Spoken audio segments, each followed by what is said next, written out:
Hello friends, today in this video I will show you how to check if computer has Bluetooth in Windows 11. So easy and simple way to check, click on start and type device manager. Open device manager. So here guys you will see option Bluetooth. So it's mean your PC or laptop has compatibility to use Bluetooth.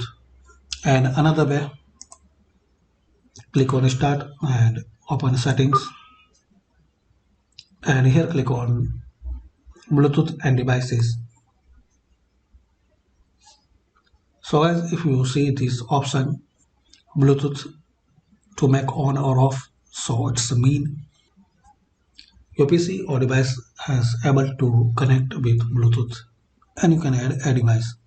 So thanks for watching guys. Please comment this video useful for you or not. And by these simple steps we can know how to check if computer has Bluetooth in Windows 11 or not.